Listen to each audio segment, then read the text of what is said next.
1940, the German 7th Panzer Division has advanced 4th and 7th Royal Tank Regiment go into their flanks at Arras. It's all the way over the far corner. So 1940, lessons learned from France. We're going to need a bigger gun. We said that. We're going to need more armour.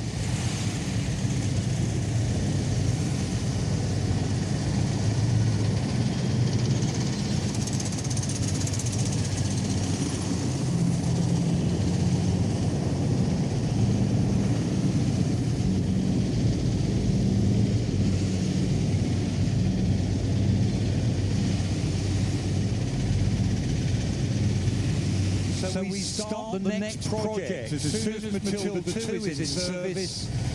1939, we're looking at building the next generation of infantry tank.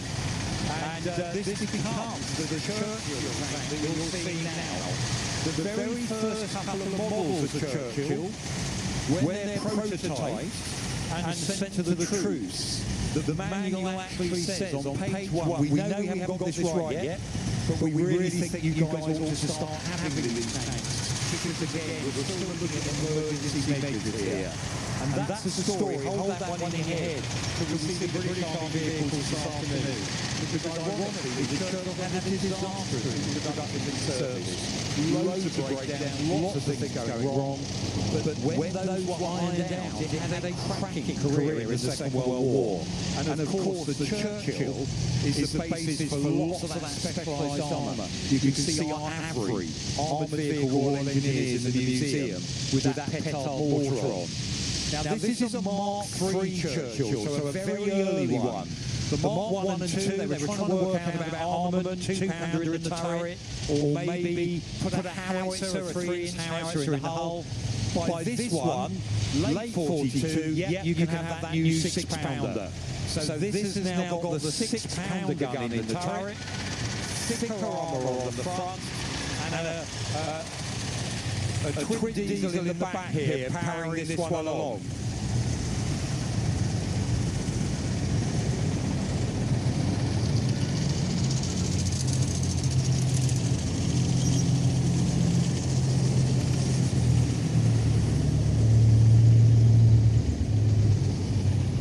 As an early Churchill, square doors on the side, that's a good giveaway. You're looking at an early Mark. If you look at the later Churchills, they have round doors on.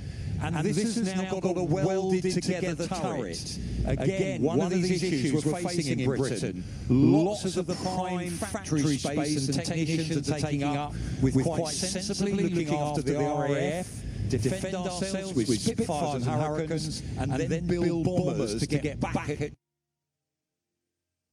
It was superseded largely by its bigger brother, the Mark IV, but the chassis continued in use throughout World War II, became the basis of the very successful Stuck 3, the Stuck 3 assault gun, and in fact the Stuck 3 was the most successful killer of Allied tanks in World War II. So it's very tempting to look at the King Tiger and what have you. There's a derivative of that vehicle there, which destroyed most Allied armour in World War II.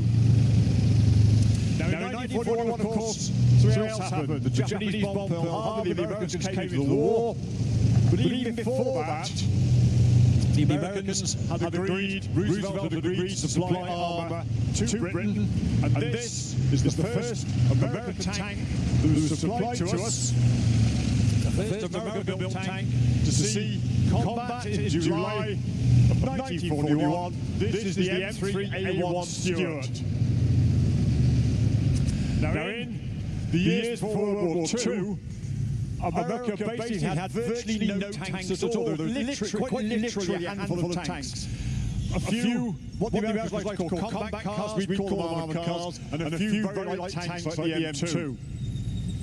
When the war started, particularly when the Germans were so successful in France, the French army was rolled up by tanks like this Panzer III, the Americans very quickly tried to beef up their tank production. And again, you'll remember David was saying that it's not easy to produce tanks when you're not used to doing it. The Americans had no intention of fighting either the Mexicans or the Canadians anytime soon, so they had no real experience of producing tanks. This is an upgrade of the existing light tanks.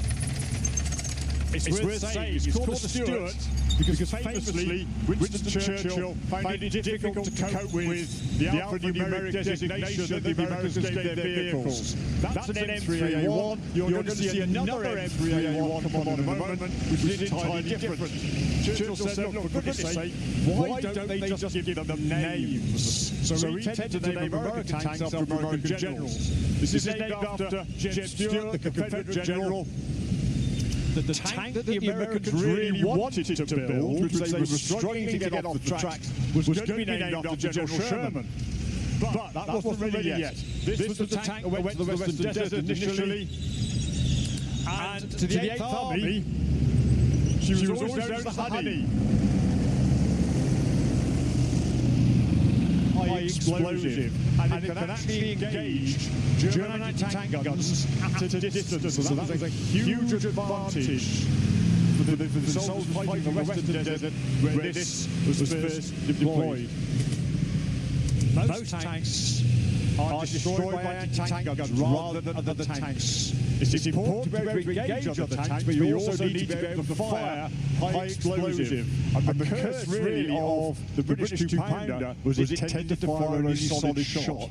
So you see there, that big old 75mm. This is sometimes called the tank that shot Rommel. Rommel didn't like these because it allowed the British to engage his screens of anti-tank guns. He had this tendency to loud scream anti-tank guns to entice the British towards it and then to knock them out before they came in range. This could engage the anti-tank guns. Now I'm going to hand over now to my colleague David, because he's got the big medium, the M4 Sherman.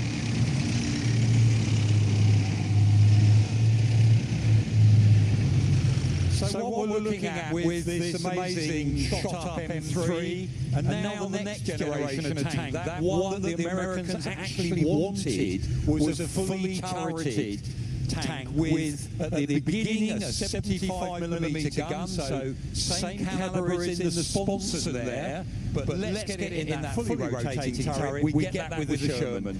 Now those of you tank fans here, you'll hear the arguments, was the Sherman terrible, a Tommy Cooker, etc., or was it probably the best thing since sliced bread in World War II? The fact America could make, going from pretty much a standing start with components they tested, about, we think, 300 odd tanks made in America up to about 1939, and then by the end of the war were coming on for about 90,000 vehicles made in that short space of time. So the design again of the Sherman, components used from the Grant and the Lee, you're looking at suspension systems that have been tried and tested. They've got the radial R975 engine. That's what they want, but just like I said about the engines in Britain, actually even in America they can't make enough of the same engine, so they end up having 4 different engine types in Sherman tanks in World War II. And if you're really nerdy, that's the reason why. M4A1, that's a cast cell version, but M4A2, as we're looking at behind us, M4's basically radial engine, M4A2 has the twin diesel, etc., etc. So all these little modifications of the Mark firstly relate to the engine. If after that it then has brackets 76, that means 76mm gun. This one, the bigger gun that was put on later in the war. If it then says HVSS after that list of all the things, HVSS, this newer type of suspension we've got on this Sherman, starts being seen in the field about December 1944. So again, the success of the Sherman and its predecessor, the M3 Grant, you're using common components to help improve or add to your vehicle during its production run.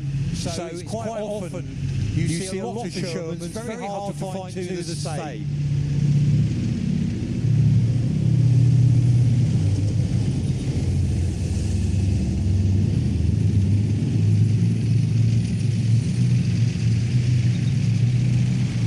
Obviously many of you will recognise this particular Sherman that belongs to the Tank Museum. This M4A2, it was done up to look like a American Sherman being used. Most of this model actually was given to the Soviet Union in World War II.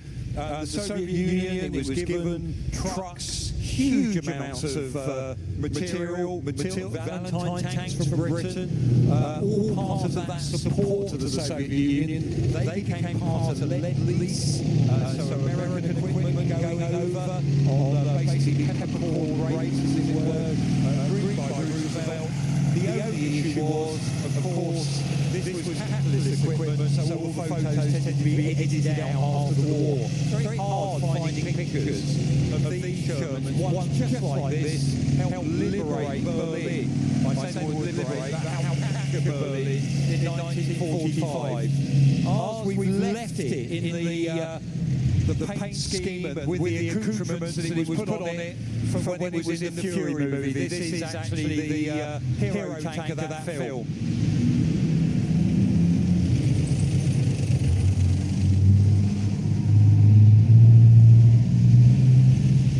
And as you can see, we've got Brad Pitt again back up in the turret today. I mean, that's what Tankfest is all about, isn't it? Where else in the world can you see such a fantastic array of World War II armour? And I have to say, I thought the question was going to be any favourites or not. I was thinking, as we were watching that show this morning, that for me, when you see the history of it, as well presented as well, the vehicles, I can't help thinking, of course, Royal Tank Regiment, Heavy Branch Machine Gun Corps, the First World War tanks, how the advancement's been incredible, wasn't it? Just after the Second World War, of course. Yeah, absolutely. From the Mark IV, I think we go all the way up to the Comet in that particular display. And yeah, like you say, for the crewman's experience, how different it would have been from the First World War to the Second World War. I've always found it fascinating and read anything I could about certainly the first Mark IV and the first tanks and how it's, the experiences are so similar, even with today's modern main battle tanks and everything. The experience you go through on a tank, other than the technology side of it, is very, very similar. Yeah. And so did you have any particular favourites from the vehicles that we've seen? I would say safely that I've not really got any. I love Churchill on the best days anyway. Everybody loves Churchill. But the Swiss cheese tank is very fascinating. The Swiss cheese tank. So the Swiss cheese tank is, of course, the M3 Grand, which is very unusual because, of course, that's a vehicle that was it was found on a race wreck and it's been restored to running condition. But because the range wreck part of its history is an integral part of its story, the owners decided not to, if you like, get the polyfiller out for the hole. So you see it as it was recovered. It's hard, even on the VT there, it's hard to, you have to really get up close to it. There are thousands of holes in that vehicle. So it's quite incredible. And it's one of our guest vehicles, so we're very grateful to all of our guest owners who, Carl Brown, who particularly brought that vehicle. We're very grateful for our guest owners helped make Tankfest what it is. We don't have a running M3 Grand, so it's great to see one in the display. Also some interesting vehicles from the Bannister collection as well. I always think it's great to see that Centaur, which is a bit like a Cromwell, but it's got a slightly different engine. Yeah, absolutely. And William Bannister, I mean, perfection is his middle name as far as I'm concerned. You have to see, to see inside those vehicles, every one of his collection is absolutely pristine. The attention to detail is sometimes quite breathtaking. Absolutely, yeah. You won't appreciate the inside when you see it from the outside, but the outside they look pretty immaculate. You can guarantee they look just as good inside. But the other thing I think we've seen, as you were suggesting earlier, is that kind of real development of the tank. Tanks throughout the Second World War, we started with the Matilda one there, a very, very small vehicle, relatively inexpensive. They were getting bigger and bigger and bigger towards the end of the war, obviously, as they were being developed to face the threats of bigger weapons and heavier armour, right? Absolutely, and I suppose that's a very good lead into bigger weapons. It doesn't get a lot bigger, of course, than the Star Wars show, I think, the FV4005 stage 2. Absolutely, yes, we're going to be seeing the FV4005. It is a Malphite, especially when you put... Yeah. We're going to be seeing that running in the display shortly. You may be aware that we have, with our partners World of Tanks and with the YouTuber and engineer Joe Hughes, formed a partnership to get the FV4005 back into running order. And the VT that we've got coming up now tells the story of that restoration so far. World of Tanks players will know the unusual FV4005 Stage 2 being great fun to play. It's supported described as a mini tank, nicknaming it the ship bar for its boxy appearance. and celebrating its ability to fire a Hess round capable of delivering one almighty slam. Its detractors warn that it's slow, as the armour of a dustbin lacks accuracy, and its large size makes it visible from the other side of the map. But not all players realise that the FE4005 Stage 2 is real, and it exists here at the Tank Museum. Today at Tankfest you'll be amongst the first to see this incredible vehicle moving again, since the concept was abandoned in the 1950s. And it's all thanks to a partnership between World of Tanks and its players, the Tank Museum and their supporters, and engineering YouTuber Mr. Joe Hughes. Joe's been a fan of the FE4005 World of Tanks before discovering that the turret survived in the Tank Museum, where, for many years since its arrival in the 1970s, it has been a feature of the museum car park. Whilst it had later been united with the Centurion tank and displayed as a gate guard, Joe wanted to go one further and approached the Tank Museum's head of collection with a proposal. Joe contacted me last year in January 2023. He wanted to have a look at 405, wanted to make a replica of it. And I remember asking why. So we met up, had a walk around it, and he presented me his plan to build a replica turret, put it on a Mark III hull. I called him back later that week, said why don't we work together, we load the hull, restore it, put it together, because we will never have the time and the resources to do it. After all these years, this thing was sitting on the gate, and we have so many other projects, and that's how sort of the start of the partnership. Joe described his plan to reunite the unique turret with an accurate Centurion Mark III hull he had acquired, return the tank to running order, and display it at military vehicle events around the country. Yes, in 2008, Hamilton Taylor, World War II veteran and a volunteer at the time of the workshop, pointed out the significance of the 4005 turret when it was languishing in the yard here, and we hadn't done much research ourselves, and he really pointed out the significance of that turret. Howard explained that in the 1950s he had been part of a team who had taken part in experimental firing trials with the Centurion tank that had been adapted to carry the biggest possible gun. The experiment would be abandoned, and Harold moved on. But when he began visiting and working at the Tank Museum, he recognised his distinctive FE4005 turret immediately. So in his honour, the decision was taken to save the turret from the car park, and it was mounted on an available Centurion hull, a Mark V. And FE4005 has sat as a museum gate guard ever since. Now anybody who's been up close to the FE4005 will notice that the only inscription is the name, Spud. And what's that mean, Chris? It's in honour of Harold, his army nickname. It was on the vehicle for all these years when it was a gate guard. And we put it back on after the restoration. Joe asked me, do you want a name on it? Yes, I put Spud back on it. Literally 2 weeks back, it went back on, so in his honour. To fund the project, the Tank Museum needed to raise £40,000. When Chris told us about the project, we at World of Tanks were eager to get involved and pledged half the money. Then the Tank Museum turned to its supporters to raise the remaining £20,000. You did disappoint. Within just a few hours, the £20,000 target was met. We know our supporters love to get behind our vehicle projects, and because the Tank Museum has such a large collection of running vehicles, that's what makes Tankfest so popular. But this vehicle, this isn't one of those hero vehicles. It's not a Sherman or a Churchill or a Tiger or something that played a big part in our history. The FE4005 was the result of an experiment to fit the biggest possible tank gun to a platform. The Conqueror was ready, so the specifically built 183mm gun was fitted to a Centurion. The objective was to see how this specifically developed gun would perform against the threat of the more heavily armoured tanks emerging from the Soviet Union. Tanks, it was feared, would supersede the IS-3. The gun was a massive 183mm, designed to lob an approximately 70kg shell up to 2,000 yards, defeating armour 152mm thick, sloped at 60 degrees. But following tests, the concept was abandoned. The gun was far too powerful, proving to be just as dangerous to the vehicle and its occupants as it was to its intended target. This tank was a dead end. Its lack of historical significance is why it ended up in the car park in the first place. But the fact that so many people know this tank even existed says something very interesting to us here at the Tank Museum. It's a great example of the positive power of video games in our culture, because people have played World Tanks, including Joe Hughes. They know about these vehicles. And this video game in particular is allowing people to connect with and conserve our heritage in an entirely new way. There's a list of unusual one-off prototype vehicles that we have here at the Tank Museum that hardly anyone was interested in 12 years ago. But thanks to the World of Tanks tech trees, people come here looking for Todd 2, for Tortoise, for Black Prince, for Conway, and many others. And when people are interested, there is a greater will to help us preserve them. Joe Hughes got to work on his Centurion hull straight away. There was plenty to do. With the whole thing needed to be stripped, and almost every component overhauled. And back at the Tank Museum, the gun was removed from the turret, and the turret blasted to remove layers of paint.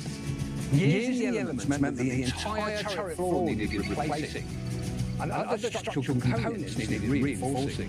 Meanwhile, the Tank Museum had sent plans to have some of the features of the FB4005 remade, such as the gun crush and this, the ground anchor, which would have supported the tank when firing. Then, the turret was sent to Joe's workshop for the two to be reunited. Some last-minute tweaks, and the FB4005 was finally ready for its journey to Dorset, where it's set to be the star of Tankfest 2024. And it's all thanks to Joe Hughes, the Tank Museum and their supporters, and you, the players of World of Tanks, that we can enjoy the ship barn here at the Tank Museum.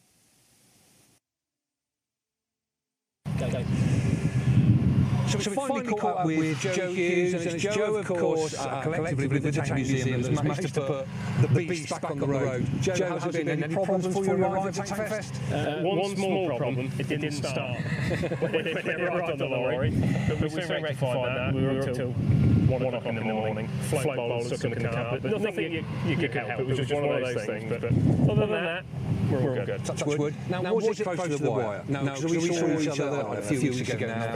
And at stage, I have to say, it didn't look anything like this. We were painting it as we put it on the lorry. Yeah, that's how close it was. And there's still a few things we're going to do before it ends up.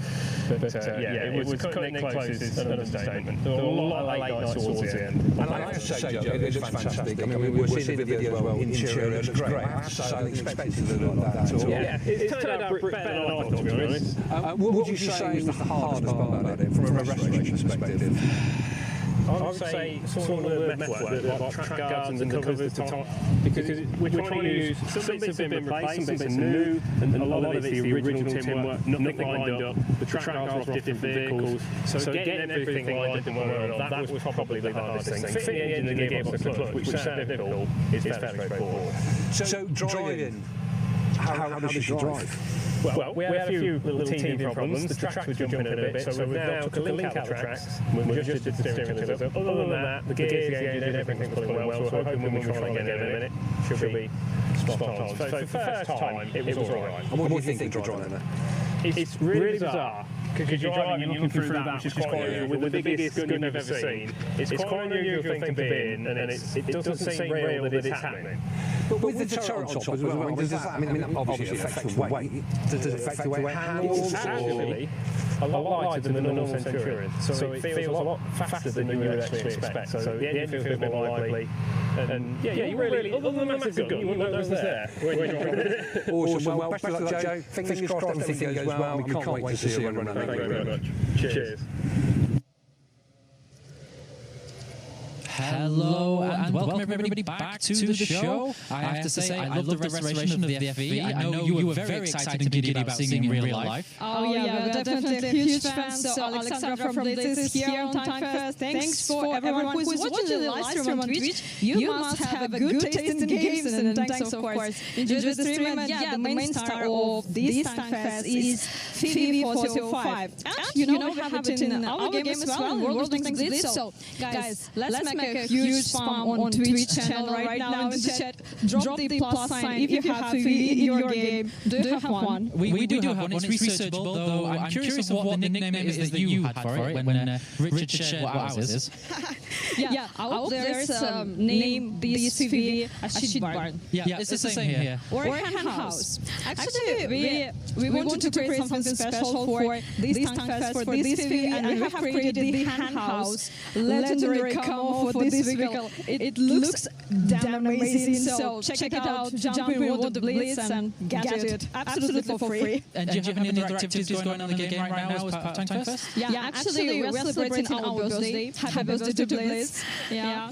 And of course we have created a lot of fun activities and for Time Fest as well. So this skin is actually a good example of how we try to make Blitz a part of this amazing activity Time Fest. Yeah. So this hand house Phoebe is the main star of our end of June. Sorry. So yeah, we enjoyed it very much. Actually, we also have this skin for Chieftain, realistic one. So yeah, I believe you'll also like it. Check it out. Okay, thank you very much. What was your favourite part of Time Fest? I think I saw you last year. I don't know if you've been here any more times. Yeah, it's actually my third Time Fest. We started in 2018. Okay. You remember these old times? Yeah, I remember those times. So what's your favourite tank of the collection? After this Time Fest, I believe that I should stick to Phoebe. Just stick to the FV? It just broke my heart because it looks in real life amazing, and I'm super happy that it has been restored and it's live on Arena, so it's amazing. It gives me goosebumps, and I believe all tank lovers would share these emotions with me. Yeah, that's correct. And of course, we love the FV just as much. We have those sales going on in World Tanks PC that will have proceeds going towards the restoration and conservation and other efforts at the museum, like the FV 4005 restoration. Although I will say, I'm hoping that Joe has to wear that hat somewhere around here. I was very jealous of his hat in that video. And so, have you got any final words before we then move on to Fan the Tankman, who's going to quickly come into the scene by magic? Yeah.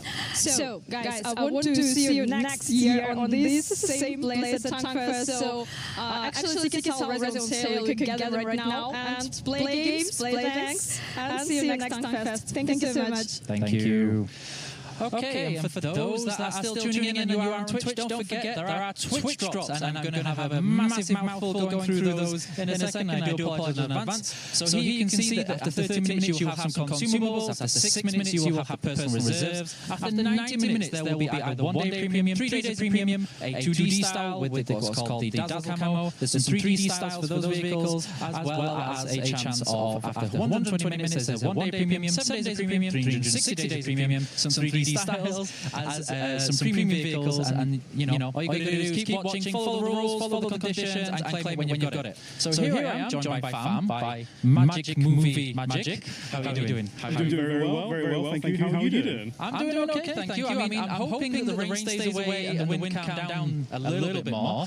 So we brought you in because I know that you have some amazing, special, unique prototype tanks that are in the museum. We're definitely one of those museums where we have some of the most interesting, peculiar prototype vehicles, and most of them actually are in that building just over there. So yeah, we've got quite a few to offer, and that's what we're going to be talking about right now. So yeah. Yep. So I know there's going to be a video asset coming up shortly, which is going to start with, and I'm hoping, is going to be the Black Prince. Now, can you give us a little bit of info about the Black Prince? Well, when people look at the Black Prince, they normally initially think, oh wow, it looks so similar to the Churchill.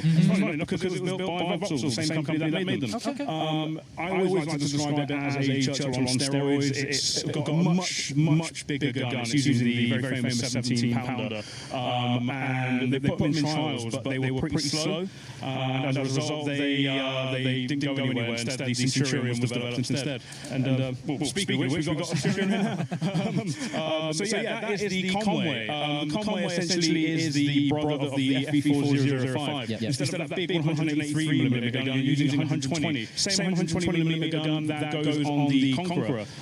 So yeah, but they didn't need it on the Centurion, so it went on Conqueror.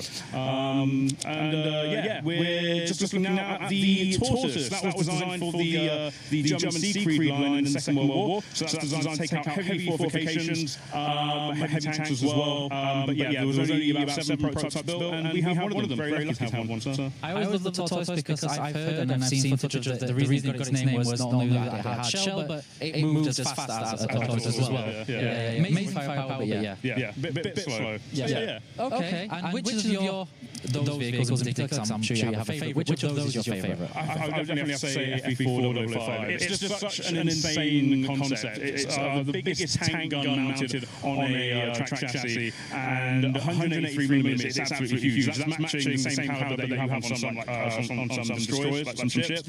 And the fact that someone had the idea, let's put it on a tank and see what happens.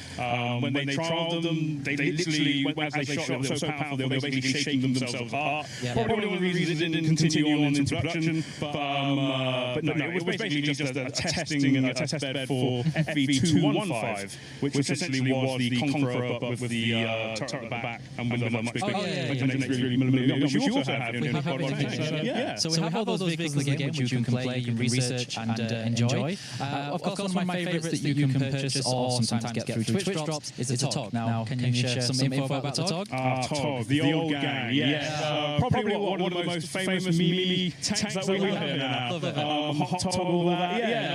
It's the heaviest tank in the museum. It weighs in a whopping around 80 tons. To get into the part of the museum that we have it, if I remember correctly, we had to use a lot of washing up liquid just to make the floor slippery enough because the tracks were seized. But yeah, it's incredibly long. Uses a diesel electric engine, and who knows? Never might even see it restored one day. Please don't. I get this request so often, and I keep begging people, and it's like, maybe not, but you promised, so maybe. Okay, it's all on you. Maybe with enough of those sales that you've got that we're going from these styles, there's enough to go around. So I know that you have a lot of other footage available that you create with the museum and that you publish. So here's one of those videos. Please check them out. You have some amazing content, a lot of great knowledge, so you should definitely check out more of the Tank Man's content. Cheers. Thank you. This is TOG 2, and it's both the longest and heaviest tank we have here at the Tank Museum. It was developed by Fosters of Lincoln and designed by the Special Vehicle Development Committee, made up of many of the original creators of the tank in World War I, or as they were originally called, lab ships. This is also where TOG got its name, as it stood for the Old Gang. TOG 2's design was more suited to a World War I battlefield, with trenches and barbed wire. And after the start of World War II, it was expected that the fighting would eventually turn to one of trenches, huge anti-tank ditches, and no man's land. But as the war went on, it would prove to be vastly different. TOG 2 weighs in at a whopping 80 tons and is just over 10 metres long, and a lot of this weight comes from the 600 horsepower electric diesel engine, the electric generators of which took up a lot of room, resulting in this tank being so long. TOG 2 successfully went through trials with positive results. Despite being long and heavy, it was actually quite capable and more manoeuvrable than you might expect. It was also very effective at tackling large trenches. It was, however, quite slow, having a top speed of only 8 miles per hour. The biggest issue with TOG 2 was its development time. It was built in 1941, but was only tested in 1943, and by this point it was completely outdated. There were already many other more capable tanks in service, such as the Churchill, and it was clear by now that there wasn't going to be a repeat of the kind of fighting that was seen in World War I. This is also the same year that the British Centurion started development, and overall it just didn't make any sense to put such a heavy, lumbering beast into production. But generations later, TOG 2 would receive a new wave of fame online when World of Tanks added it as a playable tank in their game. Players loved the fact that they could play such a comically long tank, and ever since, TOG 2 has only got more and more popular with online audiences.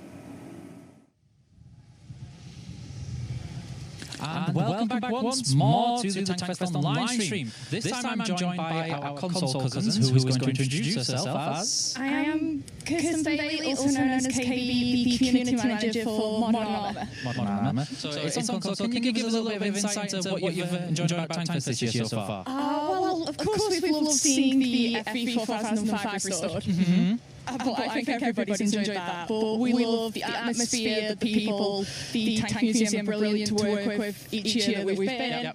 Yep. And for a lot of my team, it's been seeing some of these tanks in person for the first time. We have quite a few tank fans on the team, and some of them have absolutely loved seeing things like the Tiger, the Challengers, and all the other weird and wonderful tanks in the collection. So what's your favourite weird and wonderful tank? TOG. Tog? Mine's Tog. Thank you so much. I love your little caption for the Tog. I love Tog as well. Yeah. And can you give us a bit of info of any activities you've got going on in the game right now? Yes, so this week we've been running what we've dubbed a community challenge. So everybody works together, earning points. This time, as they're playing in the Tank Museum's collection of tanks, they will earn points towards the Tiger 131. Okay. And I have to ask, what's the nickname of the FB in your play bases? Do you really want me to say that? Well, hopefully it's not too bad and get us banned, but go for it. Well, I'm sure you know that most players do commonly refer to it as the chip bomb. Okay. Yeah. I still keep trying to convince people that the Peggy portal will do, but they don't worry about it. I can imagine that. They're not having any of it. That came from one of our content creators that was there. So yeah, I mean, I know you've got a bunch of meet and greets going